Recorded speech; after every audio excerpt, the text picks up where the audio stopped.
দেশে জঙ্গি হামলার আশঙ্কা করছে পুলিশ। বিভিন্ন প্রতিষ্ঠান স্থাপনায় নিরাপত্তা জোরদার। বন্যার পর কার্যকর পুনর্বাসনের নির্দেশ প্রধানমন্ত্রীর। পর্যাপ্ত ত্রাণ নিয়ে দুর্গতদের পাশে সরকার। করোনায় একদিনে 37 মৃত্যু। স্বাস্থ্য খাতের কোনো দুর্নীতিবাজ পার পাবে না, মন্ত্রীর হুঁশিয়ারি। অধিদপ্তরের রদবদল। করোনায় থেমে আছে দুর্নীতি মামলার বিচার কাজ। নিয়মিত বেঞ্চ চালু হলে নিষ্পত্তির উদ্যোগ।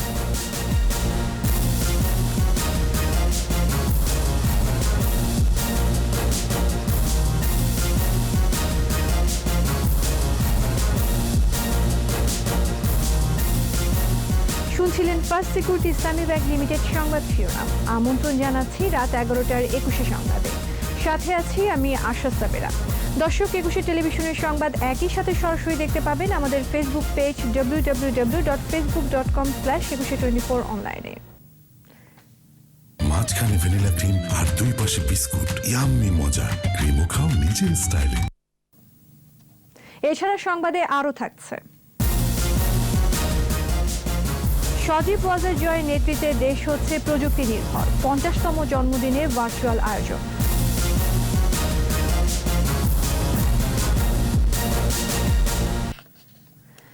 জঙ্গি হামলার আশঙ্কায় সারা দেশের গুরুত্বপূর্ণ স্থাপনায় নিরাপত্তা জোরদার করেছে পুলিশ। এরই মধ্যেই ইউনিট প্রধানদের সতর্ক করে চিঠিও পাঠিয়েছে পুলিশ সদর দপ্তর। আন্তর্জাতিক জঙ্গি সংগঠন ইসলামিক স্টেট আইএস কথিত বেঙ্গল উলায়াত ঘোষণার উদ্যোগ নিয়েছে বলে তথ্য পেয়েছে আইনশৃঙ্খলা রক্ষাকারী বাহিনী। আর এর পরপরই আগাম সতর্কতা হিসেবে বিমানবন্দর, পুলিশের স্থাপনা, দূতাবাস, মসজিদ, মন্দির সহ সব উপাসনালয়ে নিরাপত্তা জোরদার করতে নির্দেশনা দেওয়া হয়। বিস্তারিত জানাচ্ছেন দীপু সারওয়ার। জঙ্গিদের অপতৎপরতা থেমে নেই। আবারও হামলার পরিকল্পনার তথ্য পুলিশের হাতে। এর প্রেক্ষিতে গত 19 জুলাই ইউনিট প্রধানদের সতর্ক থাকতে চিঠি পাঠিয়েছে পুলিশ সদর দপ্তর। চিঠিতে সকাল 6টা থেকে 8টা এবং সন্ধ্যা 7টা থেকে রাত 10টার মধ্যে হামলার আশঙ্কার কথা উল্লেখ করা হয়েছে।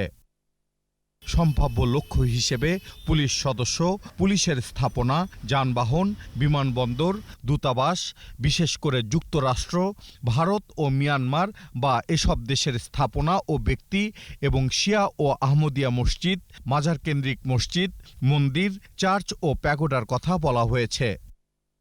হামলাকারীর সম্ভাব্য বয়স হবে 15 থেকে 30 বছর। হাতে তৈরি টাইম বোমা কিংবা রিমোট কন্ট্রোল গ্রেনেড, বোমা, ক্ষুদ্রাস্ত্র, ছুরি, চাপাতি দিয়ে হামলা হতে পারে। তবে পরিস্থিতি মোকাবেলায় প্রস্তুতি আছে বলে জানিয়েছেন কাউন্টার টেরোরিজম ইউনিট প্রধান। বৈশ্বিক পরিস্থিতি, আন্তর্জাতিক পরিস্থিতি এবং জাতীয় পরিস্থিতির কারণে জঙ্গিবাদের যে অবস্থা বিশ্বব্যাপী, তাতে আমাদের আত্মতুষ্টিতে না ভোগে সকলকে সতর্ক থাকতে হবে। পুলিশ সদর দপ্তর বলছে, শোকের মাস আগস্ট ও পবিত্র ঈদুল আজহা সামনে রেখে এরই মধ্যে নিরাপত্তা বাড়ানো হয়েছে। অতীতে উৎসব কেন্দ্রিক হামলার ঘটনা ঘটেছে, এটি আমাদের অভিজ্ঞতা রয়েছে। বাংলাদেশ পুলিশ জাতীয় গুরুত্বপূর্ণ উৎসব এবং অনুষ্ঠানের আগে সকল ইউনিটকে, সংশ্লিষ্ট সকলকে সতর্ক করে এবং বাড়তি সতর্কতার জন্য পরামর্শ দেয়, নির্দেশনা দেয় এবং এবারও আমরা সেটি করেছি। পরিস্থিতির গুরুত্ব বিবেচনায় নিয়ে শহর ও শহরতলি এলাকার ভাড়াটেদের তথ্য সংগ্রহ এবং স্কুল, কলেজ ও বিশ্ববিদ্যালয়ের শিক্ষার্থী এবং মাদ্রাসা ও এতিমখানার উপরও নজরদারি বাড়ানো হয়েছে। দীপু সারওয়ার, 21 টেলিভিশন, ঢাকা। বন্যা শেষে কার্যকর পুনর্বাসন কর্মসূচি বাস্তবায়নের নির্দেশ দিয়েছেন প্রধানমন্ত্রী শেখ হাসিনা। আশ্বস্ত করেছেন পর্যাপ্ত ত্রাণ সহযোগিতা নিয়ে দুর্গতদের পাশে থাকবে সরকার। মন্ত্রিসভার ভার্চুয়াল বৈঠকে এই নির্দেশনা ও আশ্বাস দেন প্রধানমন্ত্রী।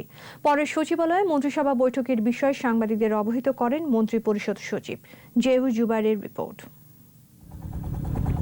ভারী বৃষ্টির সঙ্গে উজানের ঢল, তৃতীয় দফা বন্যার কবলে দেশের বিভিন্ন এলাকা।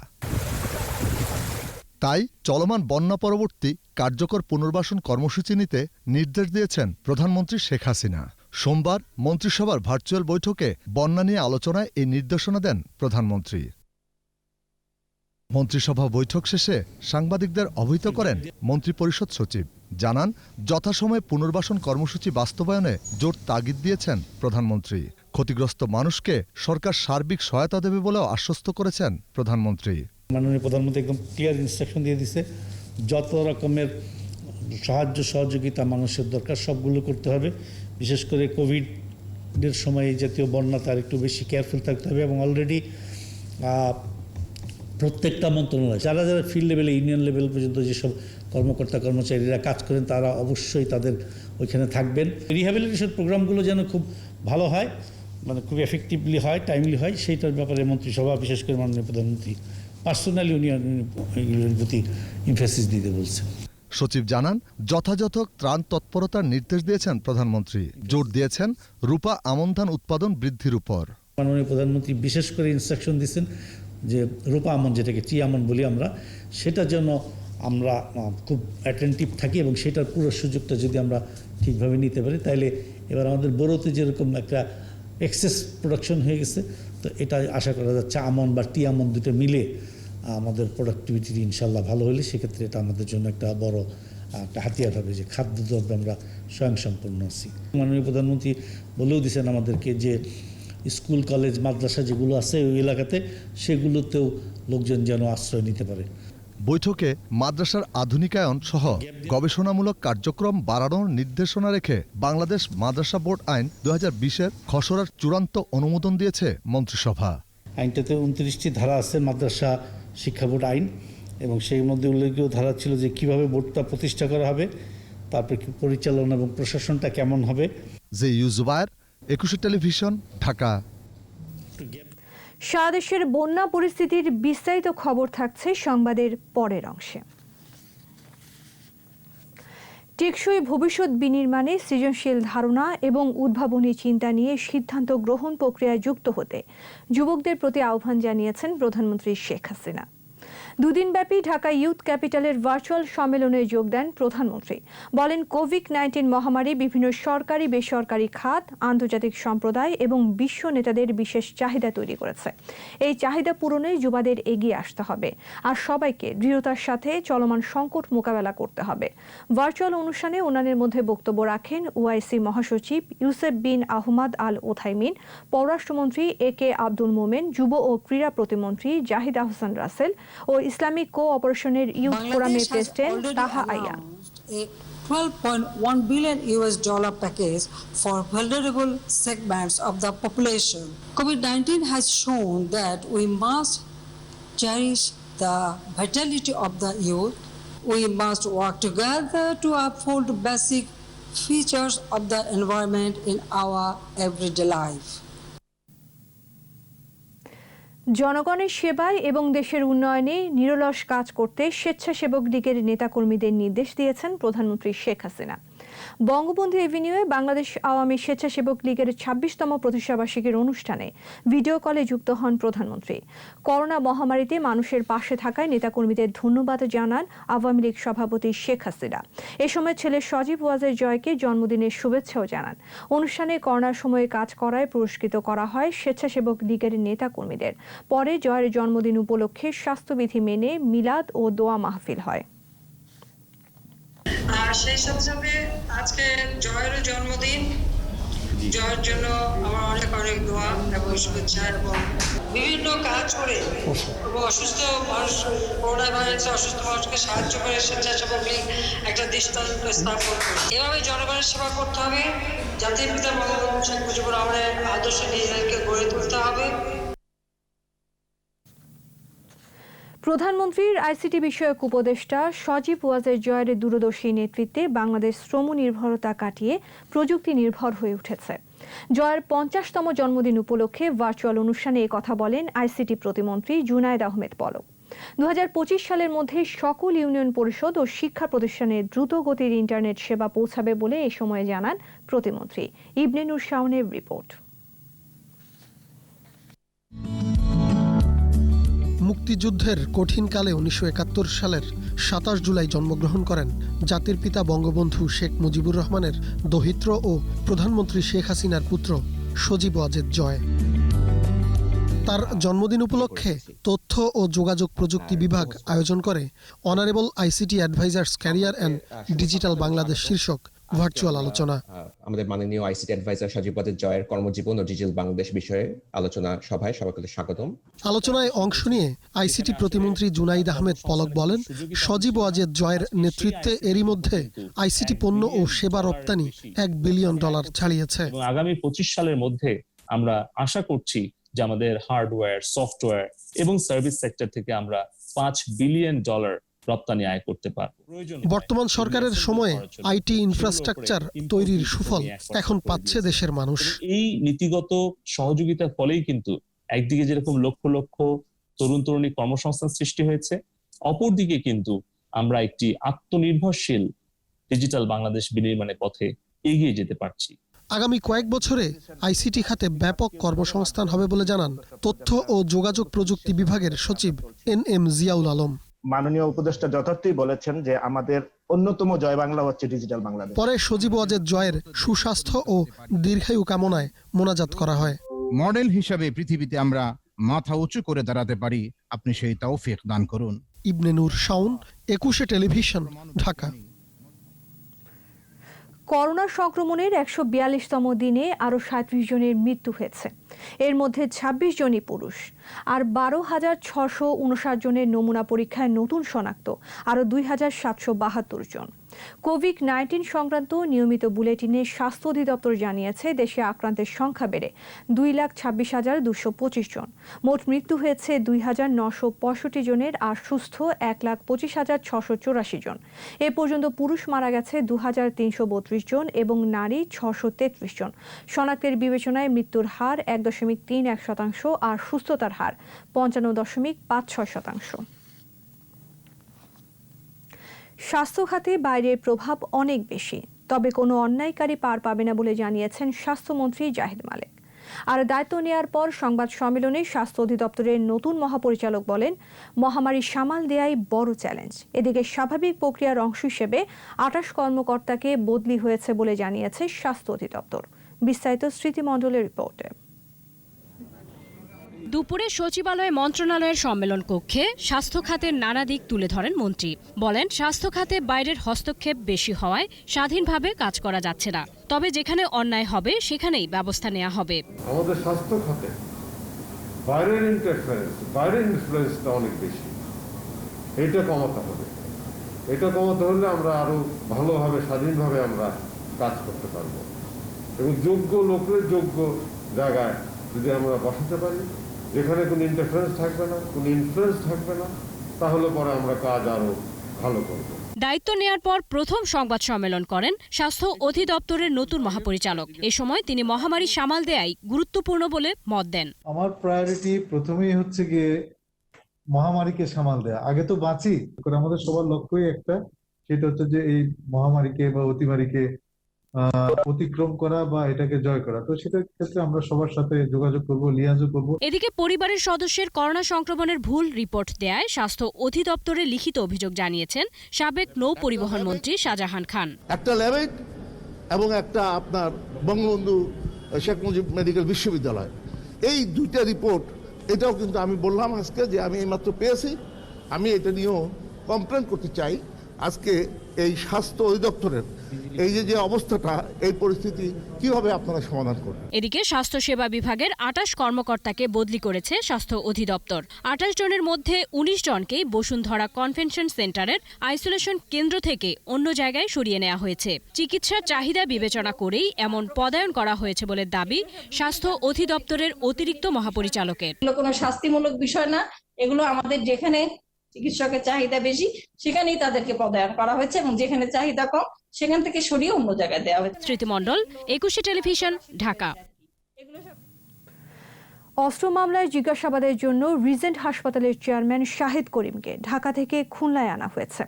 সোমবার বিকেলে ঢাকা কেন্দ্রীয় কারাগার থেকে তাকে খুলনা র্যাব 6-এর কার্যালয়ে আনা হয়। গত 15 জুলাই সাতক্ষীরা দেবহাটার সীমান্ত এলাকা থেকে অস্ত্র ও গুলিসহ গ্রেফতার করা হয় শাহেদকে। র্যাব সাতক্ষীরা ক্যাম্পের উপপরিদর্শক তদন্ত কর্মকর্তা রেজাউল করিমের আবেদনের শুনানি শেষে আমলি আদালত 10 দিনের রিমান্ড মঞ্জুর করে। পরে এ মামলায় জিজ্ঞাসাবাদের জন্য তাকে খুলনায় আনা হয়েছে বলে জানান অধিনায়ক লেফটেন্যান্ট কর্নেল রশনুল ফিরোজ।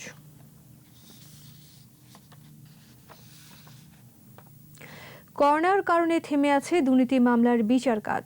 দুর্নীতি দমন কমিশনের দায়ের করা অবৈধ সম্পদ অর্জন, অর্থ পাচার সহ 2168টি মামলা এখন উচ্চ আদালতে বিচারাধীন।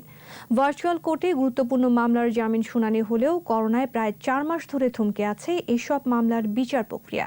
দুদকের আইনজীবী খুরশিদ আলম খান জানিয়েছেন, নিয়মিত আদালত চালু হলে দ্রুত শুনানির উদ্যোগ নেওয়া হবে। শাকির আরজুর রিপোর্ট।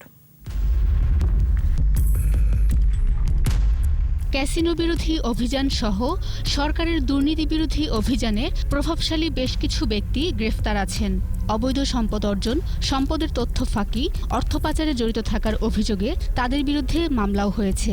বেশ কিছু মামলার তদন্ত শেষ পর্যায়ে। এদের মধ্যে গুরুত্বপূর্ণ বেশ কয়েকজনের মামলার জামিন শুনানি হয়েছে উচ্চ আদালতে। উচ্চ আদালত বন্ধ প্রায় 4 মাস। ভার্চুয়ালি সীমিত পরিসরে চলছে জামিন শুনানি ও কিছু গুরুত্বপূর্ণ মামলার কাজ। তাই থমকে আছে দুর্নীতি মামলার বিচার প্রক্রিয়া। উচ্চ আদালতে বিচারাধীন মামলার সংখ্যা 2168টি। এর মধ্যে হাইকোর্ট বিভাগে 1749টি মামলা, আর আপিল বিভাগে বিচারাধীন 428টি মামলা। হাইকোর্ট বিভাগে মামলা নিষ্পত্তির হার 6.2% এবং আপিল বিভাগে 2.10%। দুদকের এখন অনেকগুলি গুরুত্বপূর্ণ মামলা আছে, মানি লন্ডারিং এর মামলা আছে, ওই সাম্প্রতিক ক্যাসিনো বিরোধী যে আন্দোলনের যে মামলাগুলো হয়েছে, অবৈধ সম্পদের মামলা, মানি লন্ডারিং, সেগুলো পেন্ডিং। তবে রূপপুরের বালিশকাণ্ড ফার্মার্স ব্যাংক পর্দা কেলেঙ্কারির মামলার কিছু জামিন আবেদন শুনানি হয়েছে ভার্চুয়াল হাইকোর্টে। সেই সব মামলাগুলো জামিনে আসছিল, কিছু দেয় নেই, কিছু দিয়েছে। যেগুলো দিয়েছে আমরা আপিল বিভাগে গিয়েছি, অনেকগুলো স্টে পেয়েছি, অনেকগুলো স্টে পাইনি। উচ্চ আদালতে বিচারাধীন আছে বিএনপি চেয়ারপারসন বেগম খালেদা জিয়ার বড়পুকুরিয়া, গ্যাটকো ও নাইকো মামলা। খালেদা জিয়ার মামলা তো আপিল বিভাগে পেন্ডিং, 2টো মামলা আপিল বিভাগে পেন্ডিং, 1টি মামলা হাইকোর্টে পেন্ডিং। তারপরে আপনার ট্রায়ালে আছে গ্যাটকো, নাইকো, বড়পুকুরিয়া কোল মাইন। দুদকের এই আইনজীবী জানান, নিয়মিত বেঞ্চ চালু হলে দ্রুত মামলা নিষ্পত্তির উদ্যোগ নেওয়া হবে। শাকির আরজু, 21 টেলিভিশন, ঢাকা। নিচ্ছি বিরতি। স্বাস্থ্যবিধি মেনে চলুন, সুস্থ থাকুন। যখন ফিরছি তখন অন্যান্য খবরের সঙ্গে আরও থাকবে। কক্সবাজার সৈকতে ভাসমান বর্জ্য দিয়ে কমিটির রিপোর্ট অনুযায়ী ব্যবস্থার সাগরে টহল বাড়ানোর পরামর্শ।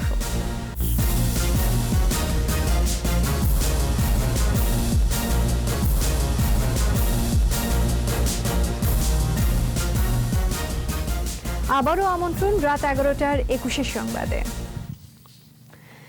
ডিজিটাল বাংলাদেশ আজ আর স্বপ্ন নয়, বাস্তবে রূপ নিয়েছে উল্লেখ করে তথ্যমন্ত্রী ডক্টর হাসান মাহমুদ বলেন, সজীব ওয়াজেদ জয় ডিজিটাল বাংলাদেশের স্বপ্নদ্রষ্টা। সচিবালয় মন্ত্রণালয়ের সভাকক্ষে প্রধানমন্ত্রী শেখ হাসিনার তথ্য প্রযুক্তি উপদেষ্টা ও একমাত্র ছেলে সজীব ওয়াজেদ জয়ের 50তম জন্মদিন উপলক্ষে মুজিব থেকে সজীব গ্রন্থের মোড়ক উন্মোচন করেন তথ্যমন্ত্রী। বলেন, করোনা মহামারীর এই সময় ডিজিটাল বাংলাদেশের গুরুত্ব অনুধাবন করতে পারছে সবাই। সজীব ওয়াজেদ জয় শুধু একজন প্রযুক্তিবিদ নন, বাংলাদেশের আগামী দিনের স্বপ্ন এবং ভবিষ্যৎ নেতা বলেও এ সময় মন্তব্য করেন তথ্যমন্ত্রী। বিমান ভ্রমণের সময় বা গন্তব্যে পৌঁছেও একজন যাত্রী করোনা পজিটিভ হতে পারে।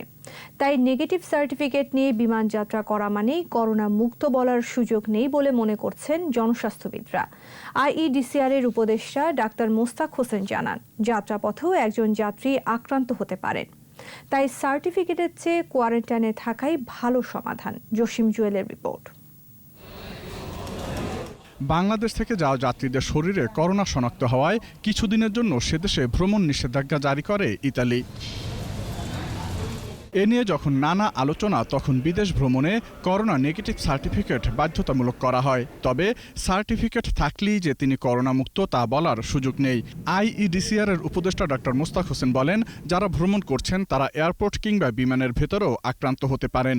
যদি একজন যাত্রী সত্যি পরীক্ষা করে সত্যিকারের সার্টিফিকেট নিয়েও যদি বিমান যাত্রা করেন এবং যেখানে তিনি গন্তব্যে পৌঁছলেন সেখানে পরীক্ষা করার পরে তার করোনা পজিটিভ হতে পারে, টেস্ট করার পর মুহূর্তে তিনি সংক্রমিত হতে পারেন এবং গন্তব্যের বিমানবন্দরে গেলে বা সেখানে গিয়ে কোয়ারেন্টাইনে থাকা অবস্থায় তার মধ্যে লক্ষণ প্রকাশিত হতে পারে। এই বিশেষজ্ঞের মতে, বিদেশ থেকে আগত যাত্রীদের সঙ্গে বৈরী আচরণ না করে বরং তাদের কোয়ারেন্টাইনে রাখাই সবচেয়ে ভালো ব্যবস্থা। প্রাতিষ্ঠানিক কোয়ারেন্টাইন করবার পরেই নিশ্চিত করে বলা যায় 14 দিন পরে তার মধ্যে করোনা আছে কি নেই। কাজেই এই বিমানবন্দরে এটা টেস্টে পজিটিভ পাওয়াটা কোনো বিচিত্র কিছু না, এবং সেই কারণে কাউকে দোষী করা, ফ্লাইট বন্ধ করা, এটা কিন্তু আন্তর্জাতিক স্বাস্থ্যবিধি 2005 অনুমোদন করে না। বৈশ্বিক মহামারীর এই কঠিন সময়ে কোনো দেশের সঙ্গে যোগাযোগ বিচ্ছিন্ন করা অনুচিত বলেই মনে করেন এই বিশেষজ্ঞ। Jasim Joel, 21 television, Dhaka.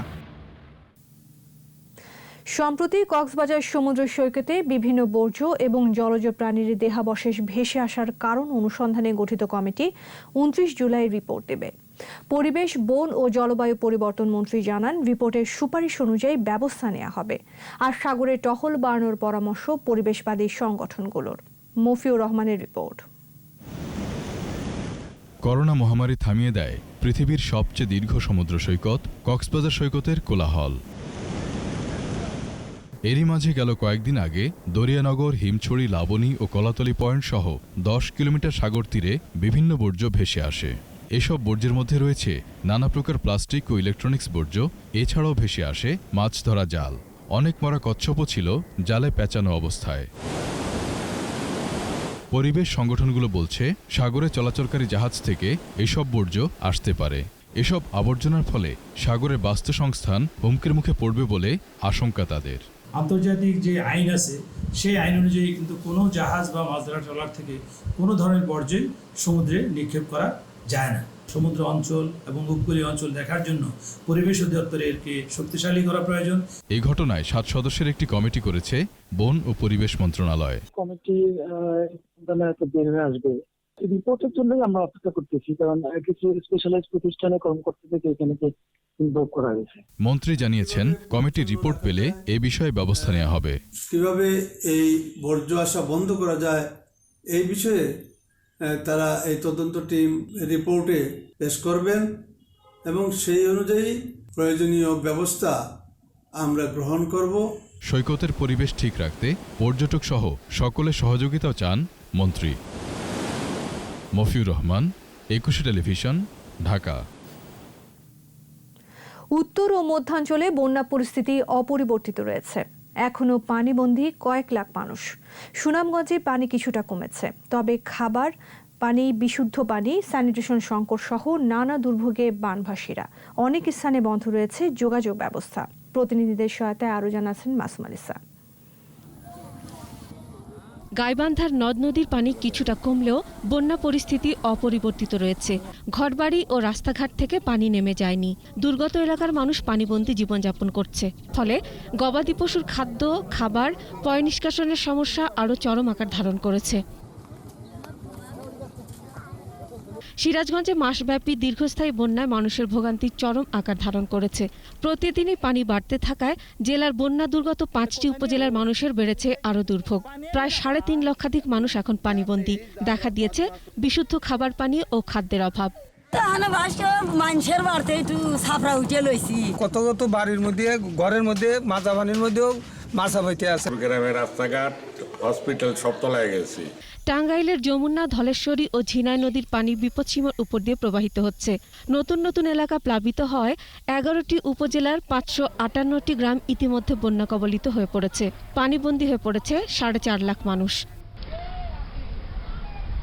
সুনামগঞ্জের বন্যা পরিস্থিতির কিছুটা উন্নতি হয়েছে। মানুষের ঘরবাড়ি থেকে পানি নেমে গেলেও গ্রামীণ সড়কগুলো এখনও ডুবে আছে। ত্রাণ ও খাবার না পাওয়ার অভিযোগ গ্রামবাসীদের। গাজীপুরের তুরাগ ও বংশী নদীর পানি বৃদ্ধি অব্যাহত থাকায় কালিয়াকৈর উপজেলার 3টি ইউনিয়নের 85টি গ্রাম প্লাবিত হয়েছে। অনেক স্থানে ফসল ও সবজি ক্ষেত, মাছের পুকুর সহ গ্রামের রাস্তাঘাট তলিয়ে গেছে।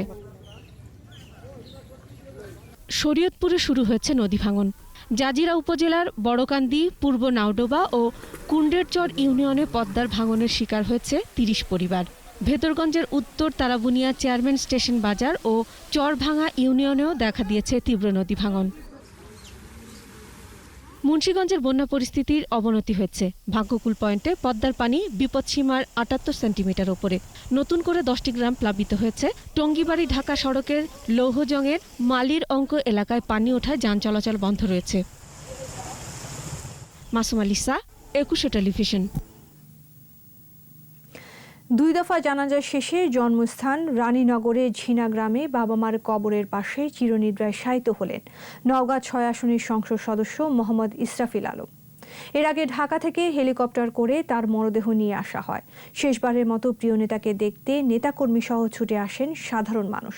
সে সময় সন্ত্রাসের জনপদকে সন্ত্রাস ও মাদক মুক্ত করতে সদা হাস্যজ্জ্বল মানুষটির প্রশংসনীয় ভূমিকার কথা উল্লেখ করেন সুধীজনরা। সোমবার রাজধানীর স্কয়ার হাসপাতালে চিকিৎসাধীন অবস্থায় মারা যান মাত্র ৫৪ বছর বয়সী আওয়ামী লীগের এই নেতা।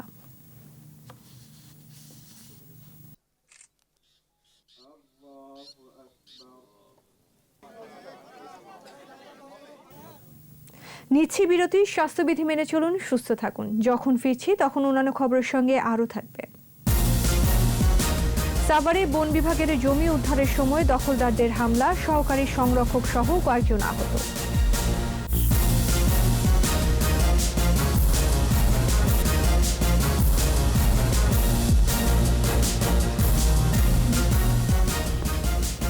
আমন্ত্রণ আবারও রাত ১১টার ২১ সংবাদে।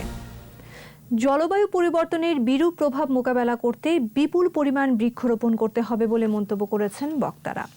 জাতির পিতা বঙ্গবন্ধু শেখ মুজিবুর রহমানের জন্মশতবার্ষিকী উপলক্ষে ইঞ্জিনিয়ার্স ইনস্টিটিউশন বাংলাদেশ আইইবির উদ্যোগে বৃক্ষরোপণ করা হয়। এ সময় বাংলাদেশ আওয়ামী লীগের বিজ্ঞান ও প্রযুক্তি বিষয়ক সম্পাদক ইঞ্জিনিয়ার আব্দুর সবুর জানান, আইইবির পক্ষ থেকে সারা দেশে ফলদ, বনজ, ঔষধি সহ বিভিন্ন ধরনের ২৫০০ গাছের চারা রোপণ করা হবে। সাভারে বন বিভাগের জমি উদ্ধার করতে গিয়ে দখলদারদের হামলায় আহত হয়েছেন সহকারী বন সংরক্ষক সহ আরও কয়েকজন কর্মী। ঘটনার পর থানায় মামলা করেছে বন বিভাগ। সাভার থেকে কামরুজ্জামানের তথ্য ও ছবিতে রত্নাজামানের রিপোর্ট। সোমবার দুপুরে সাভার বিরুলিয়া ইউনিয়নের ছোট কালিয়াকৈর এলাকায় বন বিভাগের জমি উদ্ধারে যায় সহকারী বন সংরক্ষক সাজেদুল আলমের নেতৃত্বে একটি দল। এ সময় জমির দখলদাররা তাদের উপর হামলা চালায়। আহত হন সাজেদুল আলম সহ বন বিভাগের কয়েকজন কর্মী। এলাকাবাসী জানায়, বন বিভাগের জায়গায় গাছ লাগালে একটি অবৈধ দখলদার চক্র সব কেটে ফেলে। চারা রোপণ করলো, সেই চারা রোপণ একদল ভূমিদস্যু তারা কোটা বর্ষ পইলা তারা আইসা তারা সেই গাছগুলো সমস্ত কাইটটা তছনছ করে ফেলে। বেকু লাগাইছে, ৪-৫টা বেকু লাগাইছে, লাগাইয়া সে কিনা ওই মাটি কাইটা ঘর বাড়ি কইরা মানে সরকারি গাছপালা লুটপাট করতেছে। কর্মকর্তারা জানান, সাভার ছোট কালিয়াকৈর মৌজায় বন বিভাগের জমি উদ্ধারে একাধিকবার অভিযান চালানো হয়েছে। অভিযানের কয়েকদিন পরই আবার জমি বেদখল হয়ে যায়। জবরদখল উচ্ছেদ করার জন্য কিন্তু আমাদের জনাব সহকারী বন সংরক্ষক সাজেদুল আলম তাকে জবরদখলকারীরা পিটে অতর্কিত হামলা করে মেরে ফেলার মতো করে মাথা ভিড়িয়ে দিয়েছে। ভূমিদস্যুদের সাথে আমাদের সাথে একটা সংঘর্ষ হয়, প্রায় সংঘর্ষ বাড়ছে। আমি এই পর্যন্ত প্রায় ১৩ বার অপারেশন করলাম। এই এক অবস্থায় অপারেশন করে যাই, পরবর্তী সময় তারা আবার কার্যক্রম শুরু করে দেয়। এ বিষয়ে সাভার মডেল থানায় একটি মামলা হয়েছে। রত্নাজামান, ২১ টেলিভিশন। এবার সোশ্যাল ইসলামী ব্যাংক লিমিটেড বাণিজ্য সংবাদ।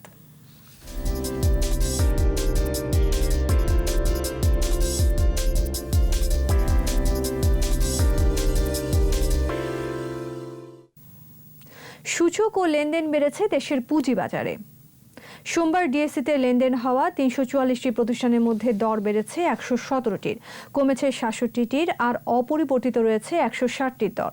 ডিএসসির প্রধান সূচক ডিএসইএক্স 16 পয়েন্ট বেড়ে উঠে আসে 4145 পয়েন্টে।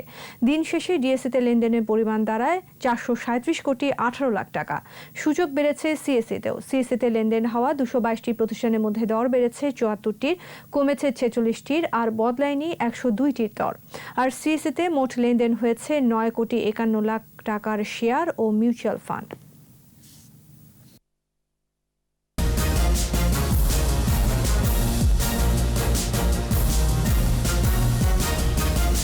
আবারও স্বাগত রাত 11টার 21 সংবাদে। এবার খেলার খবর।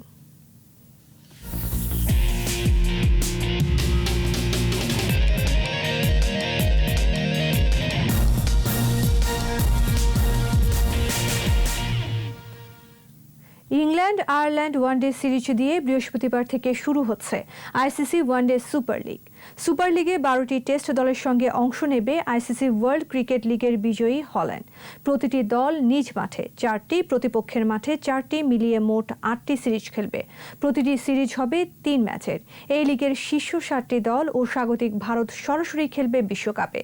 বাকি 5টি দল আইসিসির 5টি সহযোগী সদস্য দলের সাথে খেলবে বাছাই পর্বে। সেখান থেকে মূল পর্বে সুযোগ পাবে 2টি দল। মোট 10টি দল অংশ নেবে 2023 বিশ্বকাপে। আর এরই সাথে শেষ করছি রাত 11টার 21 সংবাদ। যাবার আগে ফার্স্ট সিকিউরিটি ইসলামী ব্যাংক লিমিটেড সংবাদ শিরোনামগুলো আরও একবার।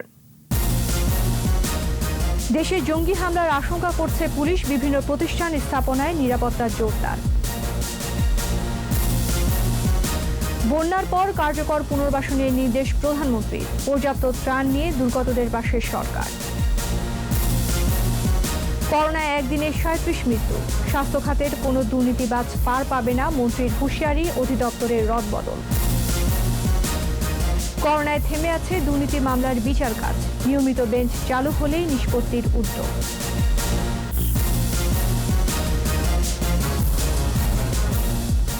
সর্বশেষ খবর জানতে ডায়াল করুন 2021 নম্বরে আর ভিজিট করুন 21-tv.com এই ওয়েবসাইটে।